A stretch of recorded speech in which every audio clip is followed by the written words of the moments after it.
December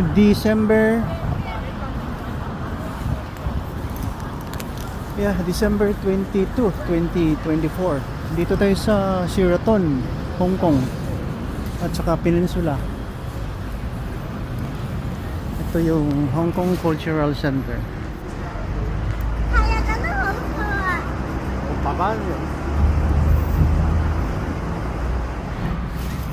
No need to explain. Paalala ko lang sa mga naniniwala na may Panginoon, may God, yung nakatanggap ng mga message galing sa God, mga propeta, wag naman yun dagdagan ng mga jihad, mga terrorism. Dito mga tao sa Hong Kong walang gulo. Hindi nila sinasakop kung ayaw sa kanila. Hindi pinipilit na angkinin ng buong mundo. Kasi kaswapangan yun iwasan yun. Maniwala ka sa matahimik na Panginoon. Huwag yung magulo. Na-scam kayo 1,400 years ago. Or ang mali dun, mga scholars na gumawa ng kanilang paniwala na sila na ang tama. Na-scam kayo ng propetang piki. Yun lang, magulo kasi mundo Nakita mo sa mga lugar, walang gulo. Itong religion na to, gawa-gawa lang ng mga scholars yan para magkagulo ang buong mundo. Hindi forever yan. At saka demonyo yan, demonyo.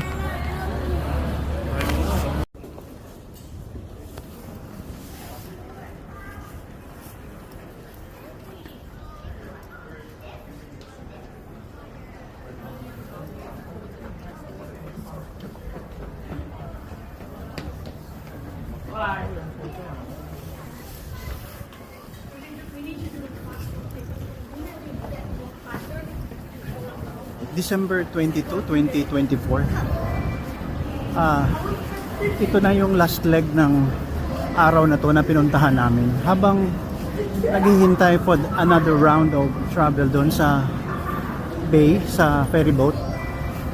Gabi na ngayon, mga 6 o'clock.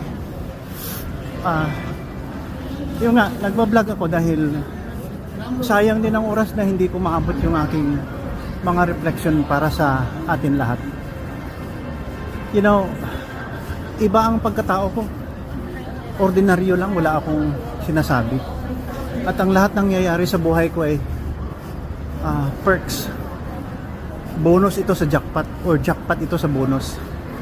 Dahil naghihirap din naman tayo mag-aral. Kahit mahirap lang kami, pinaaral kami ng aming magulang na farmer. Nandito si Papa Bot sa Hong Kong ngayon.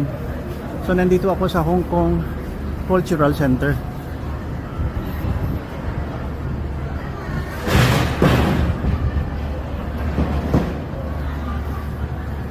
Wala naman akong ipagyayabang dahil siyempre naghirap din tayo at nabiyayaan ng mga anak. So hindi mahirap ang maging isang mapakumbaga. Mangkot lang. Dito ko halin. Hindi, 15 meters lang. Ito, may mga tao dito sa Cultural Center. Sige, okay. Tulog pa Tulog pa. Mahulog ng bag sa tubig ha. Manong naama na diha. Ayaw na diha. Butang na sa salog. Sige na.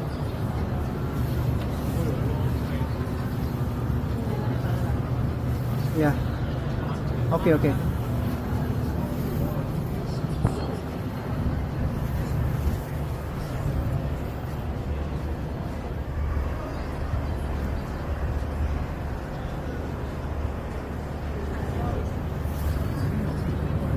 Maganda din ang lugar na ito Hindi naman ako nakapunta sa mga kung ano-anong lugar sa mundo.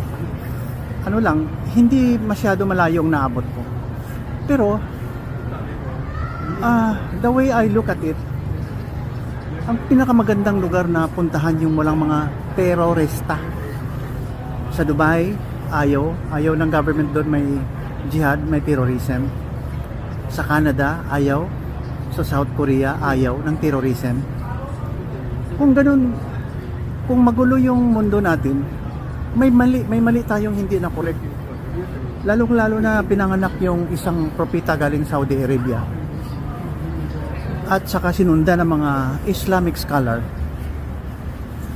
Ako naniwala kasi ako sa katatagan ng buhay ni Hesus Kristo, yung katinuan, ang buhay ni Hesus Kristo, dahil naisulat sa Holy Bible, sa Biblia. Ngayon, pwedeng gayahin yun at magpanggap na propeta. Wala namang problema kung propeta. Huwag lang maging terorista na ipilit mo ang paniwala mo na may Panginoon ka at you are ready to destroy yourself and to destroy others just to proclaim that you have faith, that you have your own God. Di ba masama? Sino bang ayaw ng katahimikan? Kayo, mga jihad, mga dyan sa Middle East, ngayon binumba na naman ng Israel ang Yemen. Ang lahat ng binubumba nila kasi ang kanilang charter, yung kanilang ang gusto nilang mangyari. Gusto nilang mangyari dahil utos daw ni Prophet Muhammad. Sir, peace be upon him. Kay Prophet Muhammad, kawawa naman. Tulungan natin yung propeta na yan kung totoo yan nakatanggap ng anghel. Huwag nating sabihin na malupit siya. Kaya, let's unite in one God. Ha? Unite tayo sa isang Panginoon na walang terrorism. O, ang charter nyo, from the river to the sea, ang sa gitna niyan, ubusin at patayin yung mga Jewish people, patayin ang non-Muslim. Sa jihad yun, sa terrorism yun na na side.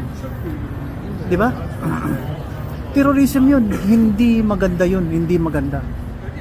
Hindi maganda. Kaya, kung gusto nyo pumasinso kayo sa katahimikan.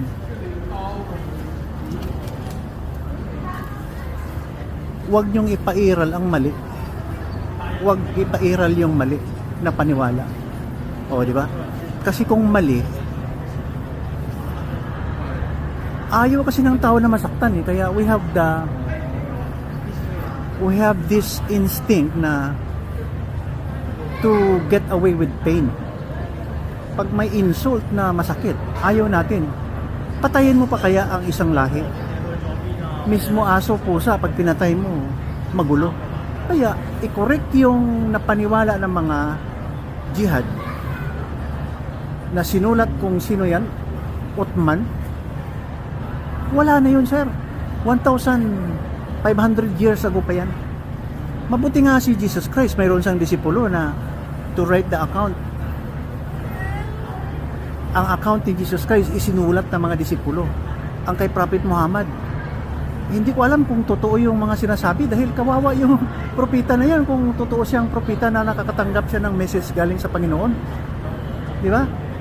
Kung dagdagan mo ng terrorism, iba yun, demonyo yun. Kaya, ako nag-a-advise ako, pinag-aralan ko to 50 years ago, nakatanggap ako ng message from God. Lalong-lalo na, 60 years ago, nakatanggap, 2 times ako nakatanggap Ang discernment ko kasi parang, totoo ba ito? Is this for real?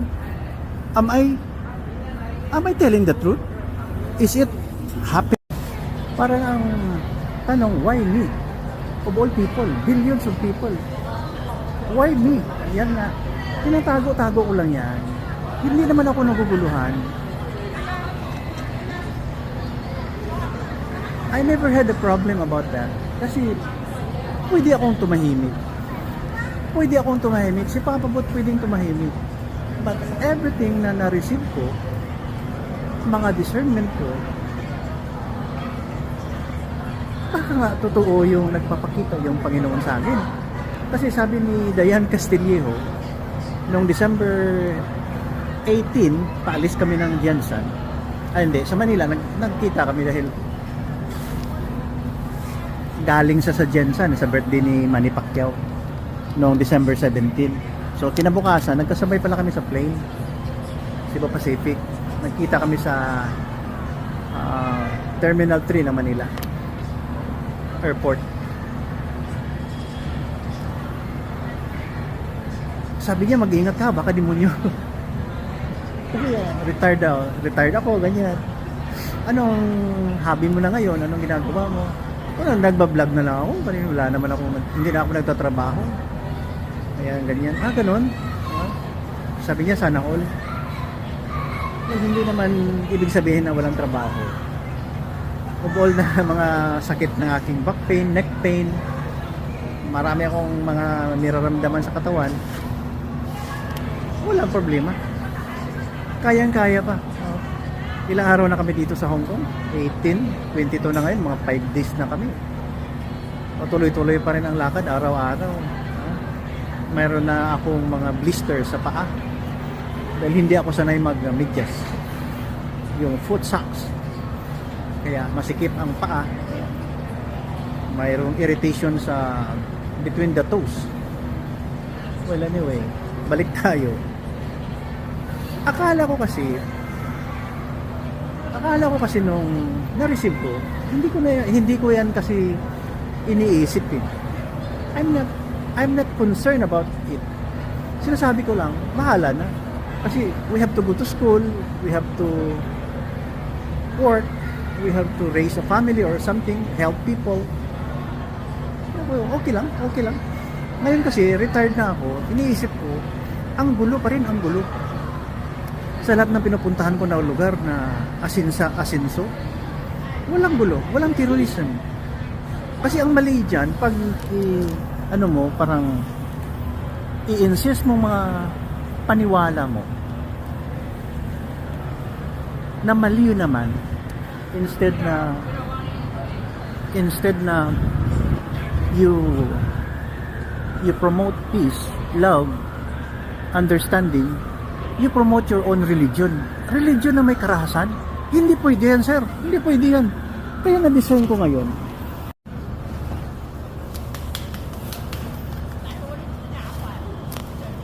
at tayo maghari-hari sa mundo.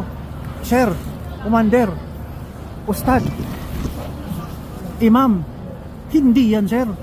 Hindi yan, hindi natin palitan. Ang sinasabi ng Holy Bible, di ba? Pag lumabas ka sa Holy Bible, demonyo na yan. Antichrist yan eh. O ngayon, pag gumawa kayo ng parang revelation sa, nagbabasa din tayo ng Holy Scripture nila eh. Sa mga radikal, ginagaya-gaya din, babalik daw si Jesucristo at magsasabi siya na mali ang Christianity. Walang problema kung mali, dahil kami din, we will be accusing you of wrongdoings also, kasi pinipilit nyo ang ayaw namin. We are not forcing the issue to you. We are not forcing that Jesus Christ is Lord, King, Son of God, or flesh of God. We are not forcing that. Now, Papa Bot is just telling you to give peace a chance. Yung walang gulo. Di ba? Kasi kung religion of peace, tapos tanggap kayo ng mga armas galing sa Iran, mga karahasan, patayin nyo ang Israelites, ang Jewish people, wala yun. Sira ulo na propeta yan, kung sino yan, demonyo yan. Hindi ko sinasabi kung sinong propeta ha. Ayan ang aking commander. Pinabig sa peninsula pa. Then, Sa Sakwa. ara ba ng peninsula o? Ara o? Katuan ko? Nga naman? Pinabig na sula. Makatulang ko ano. Puntahan tayo sa Peninsula Hotel. Di ba? Ang lahat ng pinupuntahan kong lugar, Dubai, South Korea, kung saan-saan ako napunta. Saan-saan? Meaning, 2 lugar lang. Respeto naman sila. Kasi kung ipairal mo ang maling religion, na si Muhammad ang nagsabi niyan, si Muhammad, peace be upon him, wala yan. Last and final prophet, wala yan, sir. Alam mo, may ginawa ding religion ang bawat tao na nakatanggap ng Theophany. Sa Marbel lang, sa Coronadal City.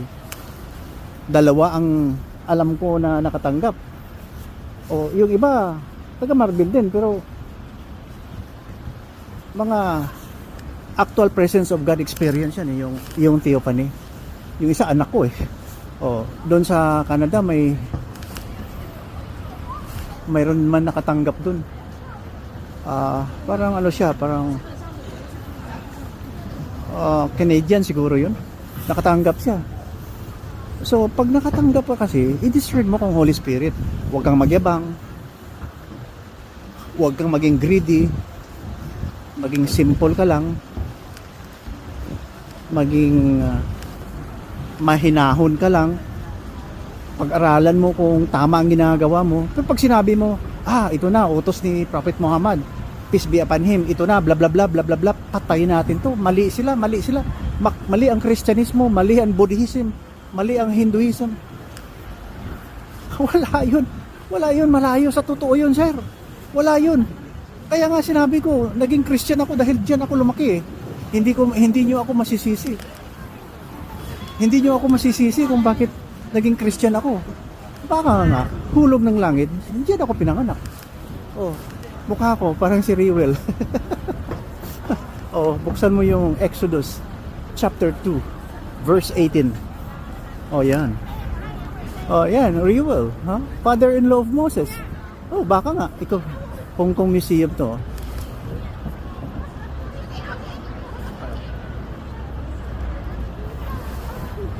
Yan lang. Baka nga. O, di ba? Walang may nangyayari sa atin. Walang may nasisiraan ng bait dito. Ang nasisiraan ng bait, yung pumapatay ng tao. Ha? Nagjijihad. Akalain mo, itong Iran na ito, access of evil ito, king of evil daw eh. Nagsusupply ng mga armas doon. Gumagawa ng tunnel. Gumagawa ng tunnel sa ilalim ng lupa, gastos para lang makapunta at patayin ang mga Israelites, yung mga Jewish people. Oh, sira ulo. Samantala, ang gastos nyo sa ilalim mas malaki pa sa subway ng New York. Di ba sira ulo? Ha? Just to kill a group of people, you will be spending money, billions of money, to satisfy yourself that maybe you won and alako akbar, patay ang mga Jewish people. Naku sir, hate yan, hate. Ha? Ang sama ng loob nyo dahil sa story ng Holy Bible. Pinanganak na si Jesus Christ, pinalitan nyo pa. Oh, I am the way, sabi ng Jesus Christ. Ay sa inyo naman, last and final prophet. Pareho lang naman yan eh. Abraham tayo lahat eh. Ha? Hindi ko naman masisisi kung looks like Abraham ako. Ito, Hong Kong Square to eh. Tandali ah. Hindi ko alam kung anong lugar to eh. Parang nandito ako sa plaza eh. Oh. Di ba sir? Imam? Ustad? Pare? Ha? Kumpare? Huwag tayong maglukuhan. Huwag tayong maglukuhan. Na-scam na nga kayo. Na-scam na nga kayo. I-scam nyo pa kami. Yan eh. Hindi mga ganda ang mga ginagawa nyo eh. Oh. Kaya dito oh, nakikita ko maraming Muslims dito eh. I don't know where they come from. Oh, dito lahat ng mga tao. Oh, nagkakagulo nga. Tingnan mo oh.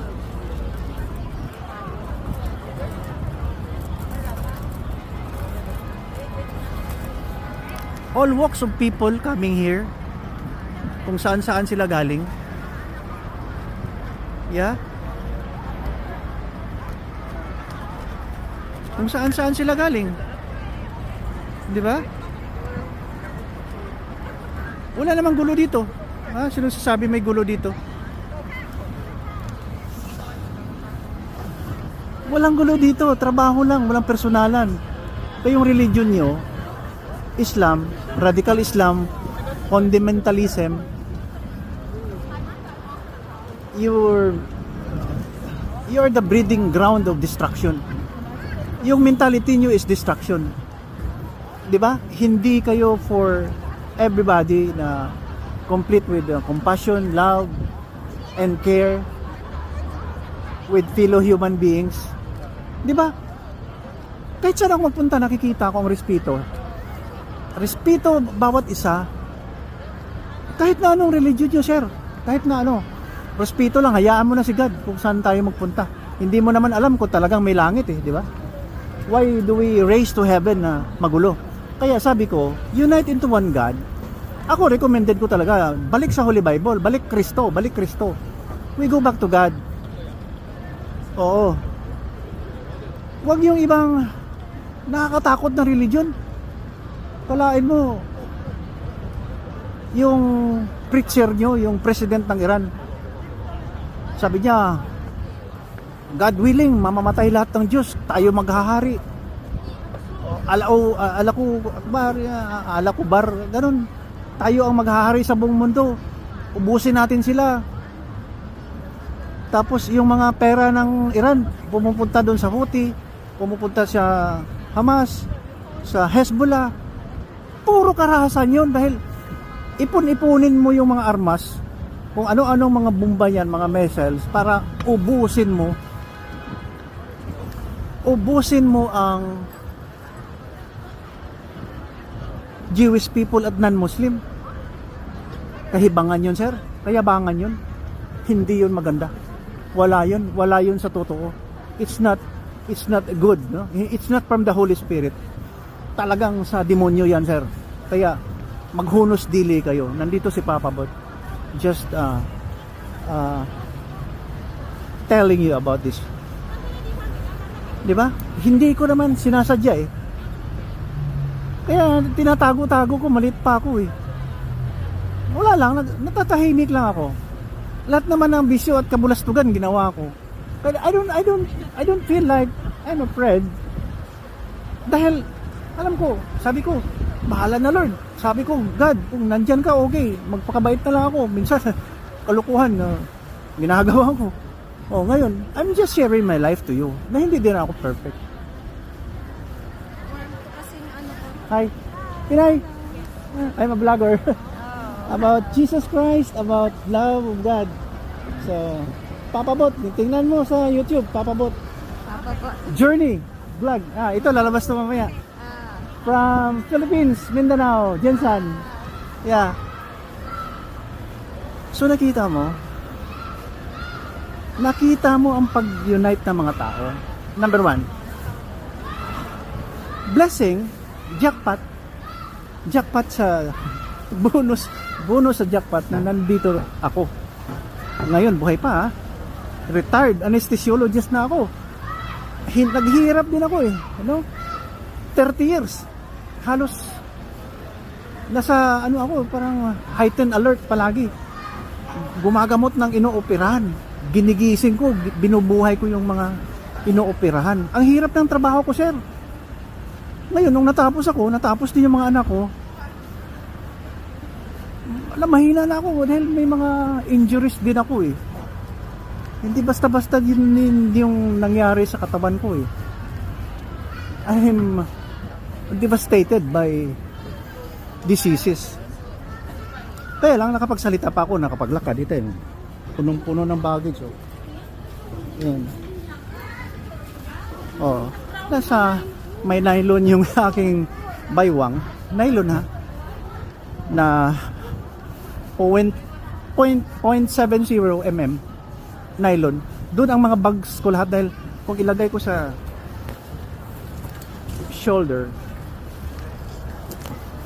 talagang magsakit yung aking lumbar, yung aking baywang.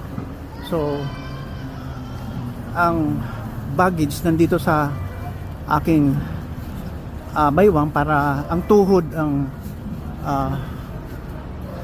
mag-carry ng baggages ko, hindi sa shoulders. Oh, may nylon yun separate at naka-carabiner clip yun.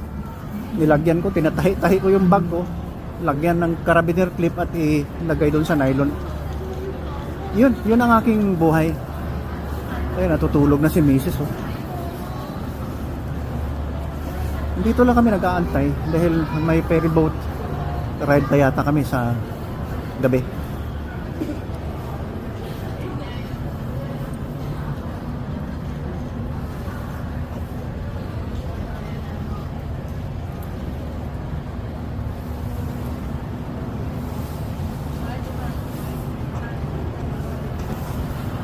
natutulog. Sana nagkaintindihan tayo. Kaya nga ito ang sadya ko bakit sumasama na lang ako eh. Dahil I feel pity sa mga nangyayari sa atin lahat. As if that we don't have that love of Jesus Christ na nakikita ko sa Holy Bible. Mabait, mapagpakumbaba.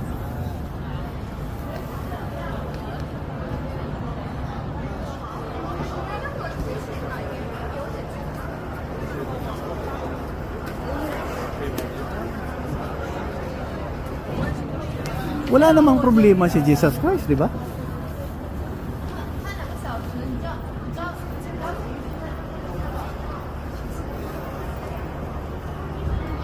Wala namang problema si Jesus Christ, di ba?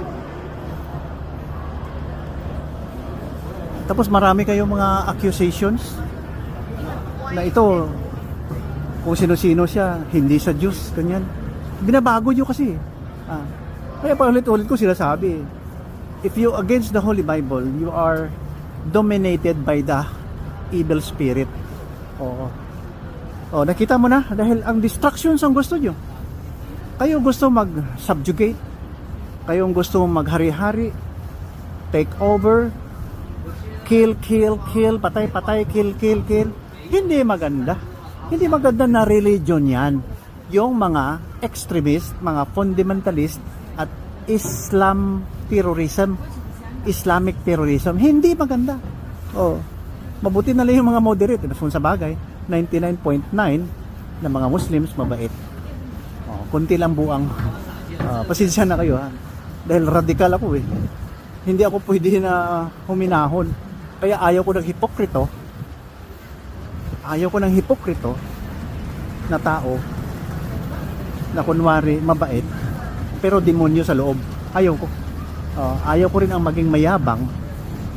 Ayaw ko rin ang maging swapang, ganid, yung greedy. Ayaw ko.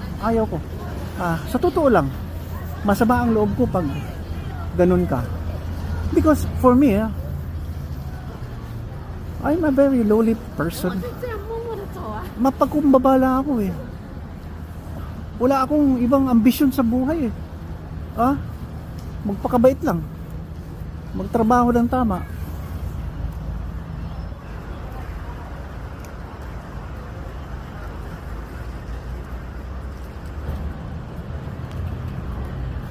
At tumulong sa kapwa. Trabaho ng tama, tumulong sa kapwa. Di ba? Ito mga Muslims to. Hello, I'm a vlogger from the Philippines. God bless you. Hello. You're from the Philippines too? No, Indonesia. Oh wow, good. See you. Right. God bless you. Indonesia. So, parang mga Pilipinas sila, no? In fairness. Pare-pareho tayo Asian. Kaya dito, siguro, kung may 800 million sila, 800 million din ang looks ng Chinese.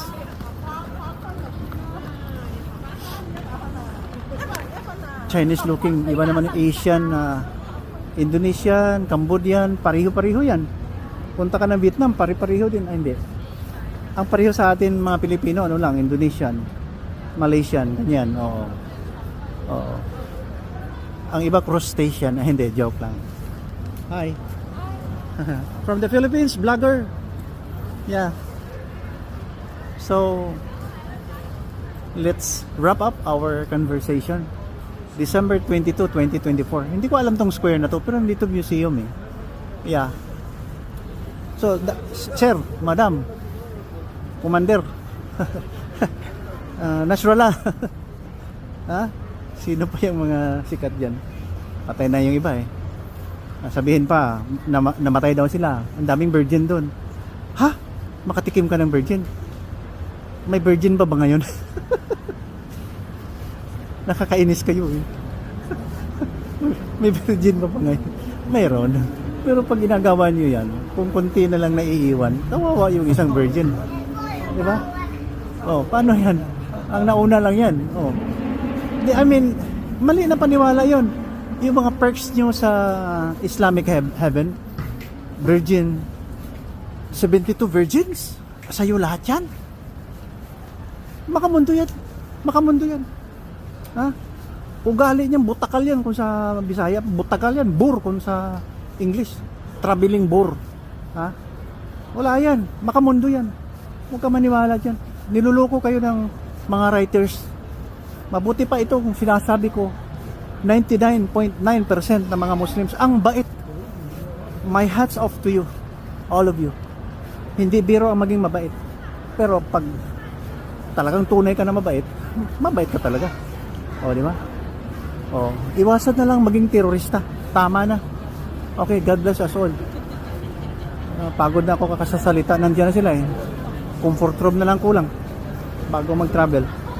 Nandito na sila. Puntahan natin. Aywan ko, may binili yata ng pagkain. Salamat sa panonood. Ingat.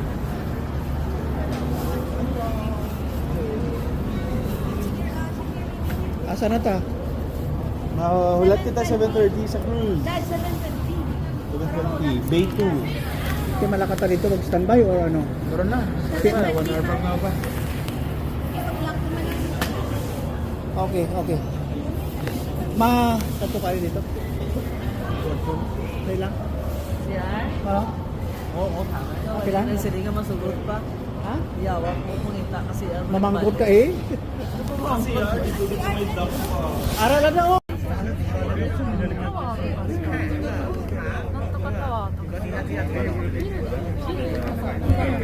Dollars na yun. Pinistera namin ngayon. Pinablak ko na yung